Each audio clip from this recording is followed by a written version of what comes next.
Hello, fellow investors, and welcome to another episode of Ritter On Real Estate. We teach you how to passively invest like a pro.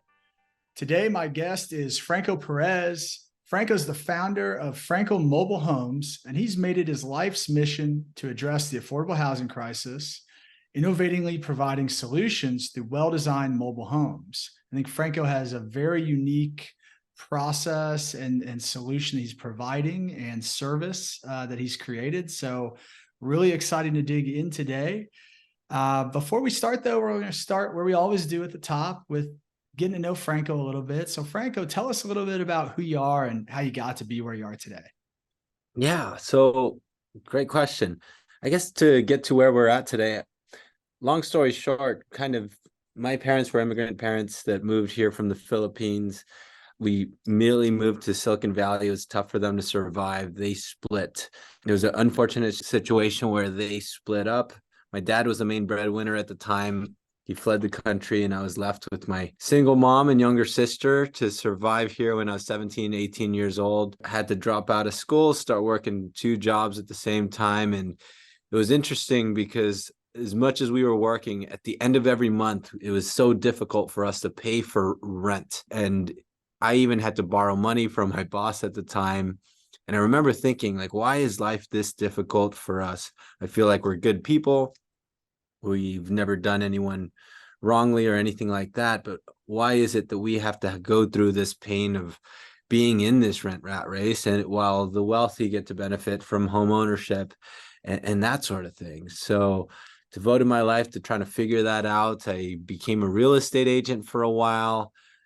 Did pretty well doing that, but I actually hated it after a while. I realized that, it was interesting, but they trained us to help the wealthiest people we could help get the most expensive home that they could, or their third or fourth investment. And I hated the fact that I had to turn away people and say, hey, you don't make enough money. You don't have enough as a down payment. And unfortunately, you'll have to save more or make more in order for me to help you. And I knew that those were people that were in the shoes that I was in back then. And I know that today there's people in those shoes right now. And searched to try to find something that could make an impact for those people. Found government work wasn't really as great as I thought. And I accidentally came across mobile homes. And what I thought mobile homes were just trailer trash places for criminals and drug dealers and that sort of thing. But I, through discovery, found out there's a lot of great communities and there's a lot of great use case situations where families are starting their wealth building journey through mobile homes, and built a business around helping people get out of the rental rat race into mobile home ownership, and then helping people get from mobile home ownership into regular real estate. And now we're building and converting old mobile homes into massive 2,000 square foot homes, 3-bed, 2-bath with 12-foot high ceilings, quartz countertops, stainless steel appliances, and as modern as could be. And that's where we're at today. So just building those out in different areas like the Bay, LA, San Diego, and now doing consulting work for areas of Arizona, Texas, Vancouver, and other areas as well. Gotcha. Really interesting. And congrats on all your success, from how far you've climbed and now the mission to give back to those that are in your shoes. I mean, I just think that's such a powerful story. And so now that you've started this, tell us about this strategy and what does this look like? Walk us through a typical project for you guys. Yeah. So I guess generally with how our business works, it kind of acts as a brokerage model first, where we help people transact. So people that want to get out of that rental rat race, one big problem is you're either renting at a huge amount a month, or you purchase a huge single family home that's very hard to attain. And what people don't realize is that mobile homes are a perfect stepping stone in between, because it's a blend of both. You get a lot of the ownership benefits while you don't own the land and you're paying a space rent to the park. But the pros to that is that it's a much more affordable entry cost while still getting the benefits of ownership, which is appreciation, tax benefits. You get to leverage a loan to build an asset, right? So you get a lot of those perks that you don't normally get access to being middle class. And we help people transition from renting into that ownership model. And then we also help people sell off from there to regular real estate as well. The second part of our business is really more of a construction business. We help convert a lot of these old style 1970s trailers that are 700 square feet and help them analyze, hey, you have a lot here that we can actually turn into a 2,000 square foot home. You can spend $270,000 to convert this old one to a new one, and your new sale value of your future sale value of your home will be closer to $400,000, right? And just like in real estate, how we understand that we can spend to add more square footage to raise the value of our home and understand ROI, it's the same thing for these mobile home residents. They can convert what they have, more than double their square footage, up the quality of the build, and spend $250,000 and have a new sale value of $400K. It becomes a perfect upgrade from what they have. They get to upgrade their life, their square footage, the quality of the home, while also upgrading their asset and the value of what they have. Gotcha. Very, very unique strategy. I think the first I've heard of taking old mobile homes and converting them into larger houses. So do you own the park that you're operating in, or are you just working like with park owners, or are they not even involved? You're just working with the individuals and buying individual houses or individual mobile homes within the parks? Most of our business is with the individuals in the parks, but we do work closely. Now we have a lot of partnerships with park owners as well, because with what I said, what's beautiful about this is it's actually a win-win for all different parties, several different parties. It's a win for the resident themselves.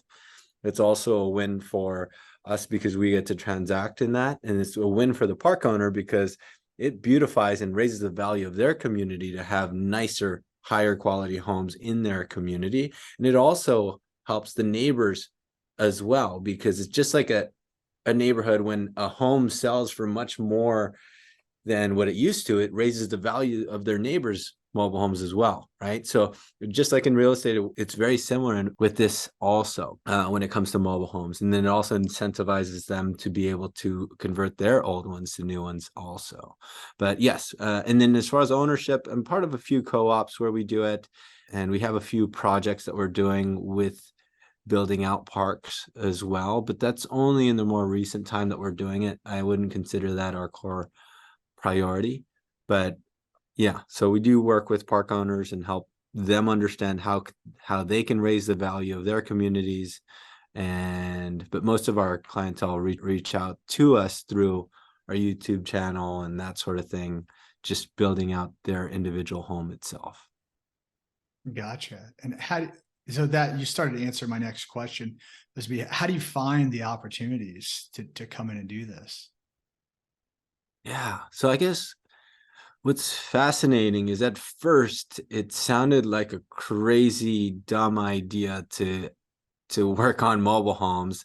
When I first started, I had to convince investors to work with me, and everyone said no. Several said no, and I had to convince someone like, hey, just let me do one project. You can keep all the profit you want on the first 2 deals. I just need to build this out so I can prove my point, right?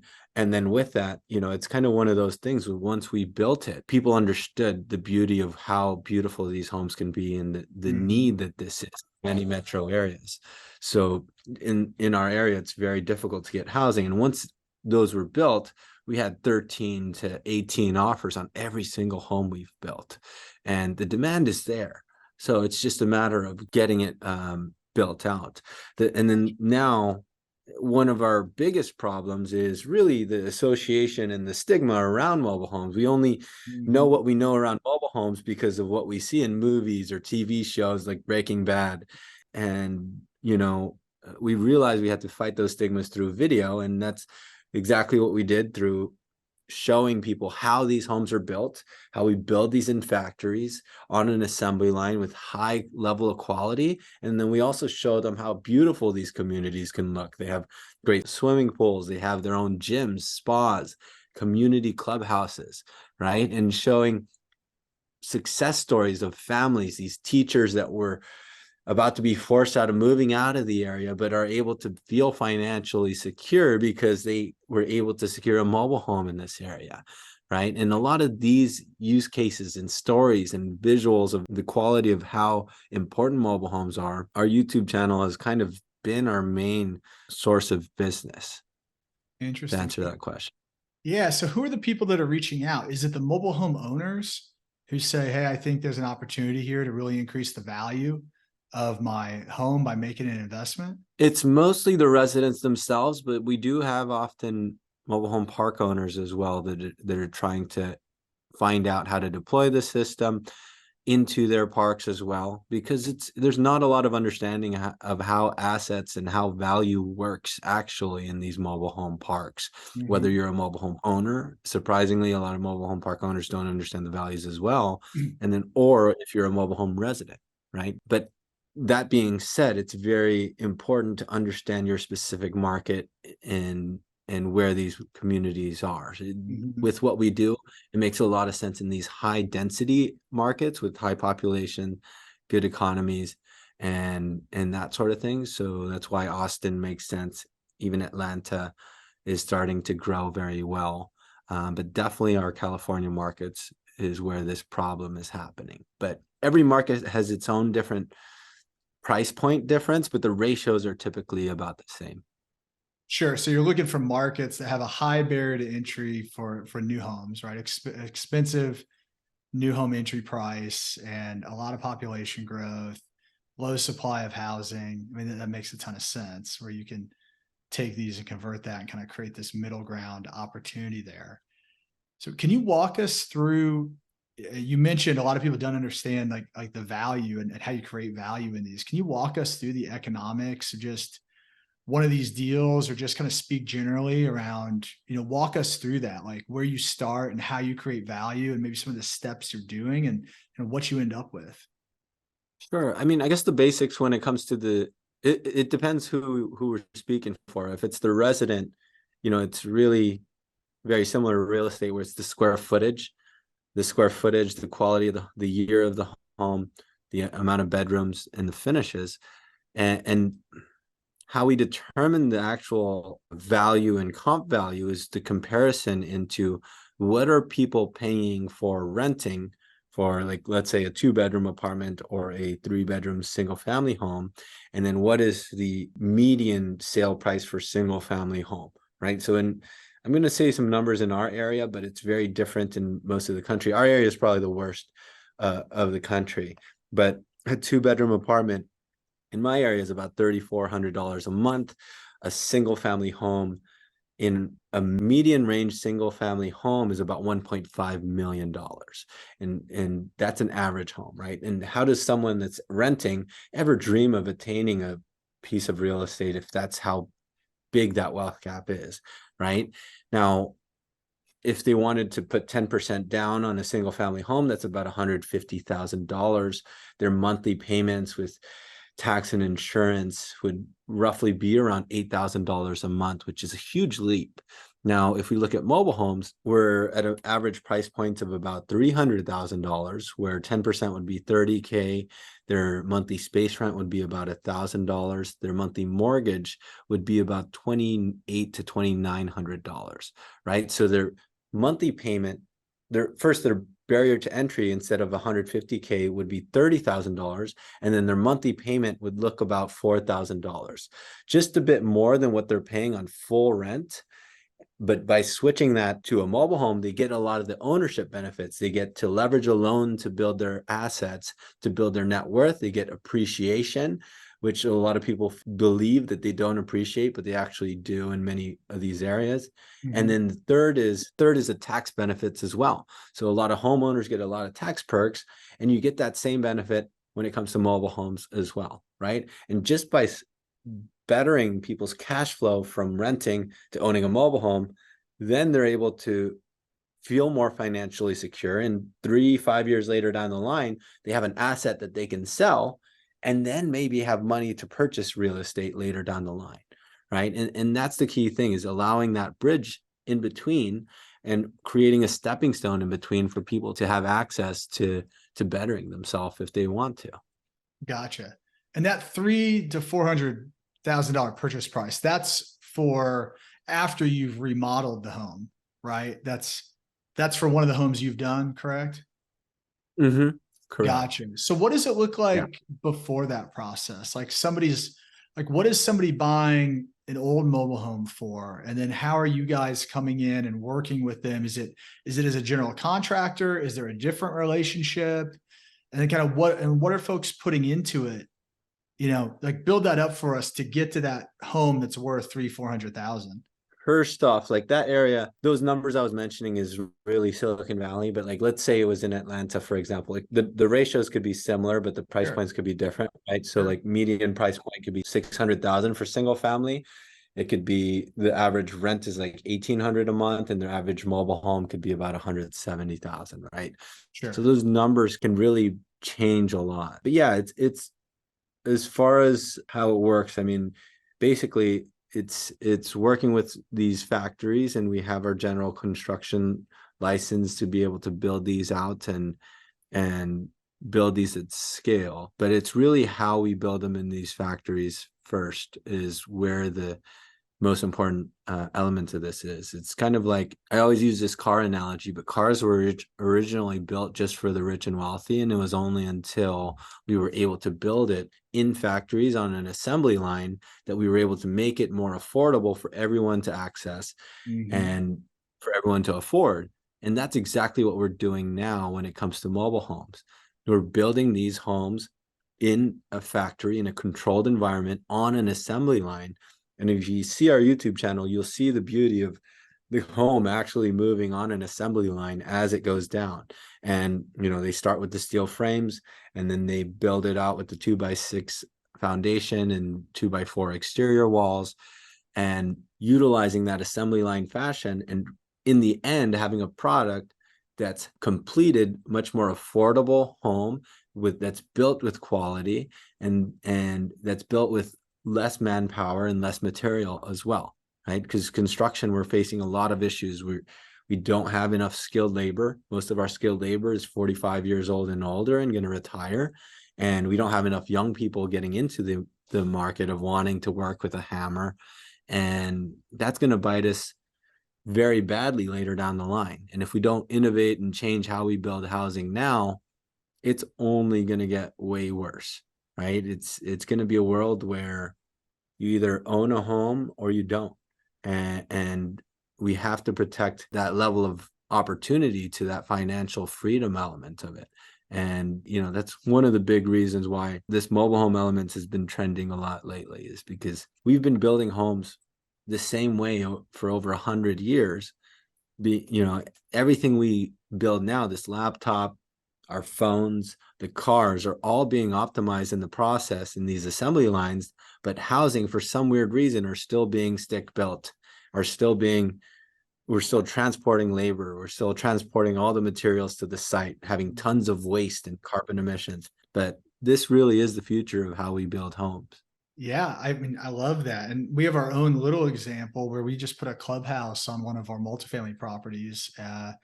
And yeah, we did it. We would manufactured home for the clubhouse, and it's, you would never know. It's extremely nice. It's got great finishes.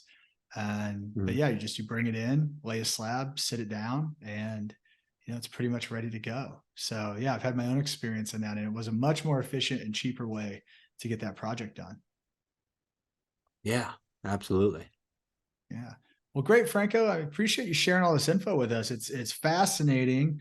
Basically, these high-end mobile homes that can really fill this affordable housing gap in markets that have, like you said, that big barrier to entry to buy that first home. This can really be, like you said, that stepping stone. And so I think it's that position, between renting and maybe that traditional single family. So great service. It sounds like you're doing. It sounds like you're helping a lot of people out, especially in those high rent, high price markets in California and now others throughout the country. So fantastic work you're doing there. I want to take you now through our keys to success round. So I've got 4 questions I want to ask you. The first one is, So this is more from an investment standpoint, but if you were going to take your money and you were going to invest in a project, maybe it's one of these mobile homes or something that somebody else was doing, and you could only ask them one question, what would that one question be? That's tough. That's a really tough one. And I'd say, I think if I can only ask one is what is the economics of this market or what this area? And I think that will relate to kind of like population growth, job growth, climate. Why would people want to be in this area in the future? That's probably what my question would be. Gotcha. Good question. Next, what are you most proud of in your career? Most proud of, man. I think I'm most proud of our team and how caring they are. I think, we always celebrate and enjoy the moments where we see a great family that felt like they were never able to afford something and finally see them be able to afford that. And I think that's really what drives our company so much to be as hardworking as they are, because these moments are so rewarding, more fulfilling than any dollar amount to be able to make that difference for a family. And I'm most proud of our team for building this business out. Yeah, absolutely. I mean, that's a really powerful mission you guys have. And again, I think just doing a great service for folks. What is a book that everybody should read? A book. I'd say, I have a different book for every phase of my life, but I think one is Lean Startup is one of my favorite books. It's it teaches how to simplify business, how to build value, how to create prototypes. I don't know that it'll relate much with real estate investing, but I do think it's something that everyone should read. Gotcha. Well, we'll take it away. We'll make sure it's linked down in the notes so people can easily access it. And lastly, what is your number one key to success? Key to success, I'd say I'd bring it to resourcefulness. What's interesting is like all the information's out there, and I feel like, I never went through any formal college, didn't really know much about real estate. There's nothing I did differently or nothing that I had a huge benefit on, but it was really because I was so driven to fix this problem, I had to be resourceful. And whether it was coming up with our first investors, whether it's figuring out how to deal with finances, whether it's building out a construction company, it was all through, whether it was YouTube, the internet, and just being resourceful with the information out there. But the information is out there, and if we're not resourceful in using it, we're kind of at a standing point and can't progress from there. So I try to teach a lot of people to be as resourceful as they could. Yeah, I love that message. I'm often surprised at how many people just get stopped at that first barrier because they want to be fed whatever the answer is. I mean, so often, as you said, with YouTube or Google these days, I mean, the answers are out there, kind of right at your fingertips. You just got to do a little bit of work to figure it out. Yeah. So I think that's a fantastic tip for sharing and just absolutely key to success to just, be resourceful enough and take the initiative to figure it out yourself. Absolutely. Very cool, Franco. Well, thank you for coming and sharing today what your company's working on. I mean, solving a huge problem and really creating a lot of value in people's lives and helping people create financial security. Folks that you said, thought they'd never be able to own a home, getting them down that path. So I think, great work for you and your team. And if people want to learn more about what you're doing, or if they're interested in, taking a peek at one of these homes, how can they reach out to you? Yeah, all of our links are at www.franco.tv. You can see the 3D tours of our homes. You can see the videos of the communities and how they're built. Or you could just Google us at Franco Mobile Homes. So, yeah. Awesome. Well, again, we'll make sure that's all linked below so people can easily access it in the show notes and check you out. And Franco, thank you so much for coming on and hope you have a great rest of the day. Awesome. Thanks for having me. Thanks for listening to another great episode of Ritter on Real Estate. Hit the subscribe button to make sure you don't miss out on the content that will make you a better investor. Also, visit KentRitter.com for articles, videos, and tools curated just for passive investors. Until next time, this is Kent Ritter with Ritter on Real Estate. Now go out and invest like a pro.